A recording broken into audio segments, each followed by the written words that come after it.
ಮೈಸೂರು ಜಿಲ್ಲೆ ಕೆಆರ್ ನಗರ ತಾಲೂಕಿನ ಕಪ್ಪಡಿ ಬಳಿ ಕಾವೇರಿ ನದಿಯಲ್ಲಿ ಕಾಲು ಜಾರಿ ಬಿದ್ದ ಅಗಸರಕೊಪ್ಪಲು ಮಂಜು ಅವರನ್ನು ಹೆಬ್ಬಾಳು ಗ್ರಾಮದ ಮಧು ತನ್ನ ಜೀವವನ್ನು ಲೆಕ್ಕಿಸದೆ ನೀರಿಗೆ ಧುಮುಕಿ ಮಂಜು ಅವರನ್ನು ರಕ್ಷಿಸಿದ್ದಾರೆ.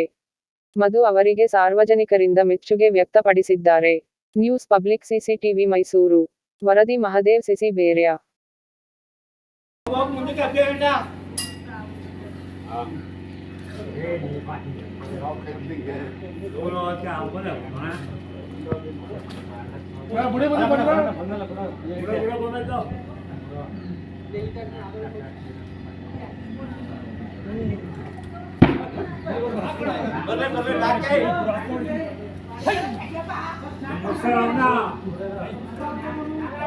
ಈಗ ಅಲ್ಲಿ ನೋಡ್ಕೊಂಡು ಈಗ ಮಧು ಬಂದ್ಮೇಲೆ ಹಂಗ ಮಧು ಬಂದ್ಮೇಲೆ ಹಂಗ ಅವ್ರು ಮಧು ಬಂದ್ಮೇಲೆ ಅವ್ರು ನೋಡ್ಕೊಂತಾವ್ರೆ ಇನ್ನೊಂದು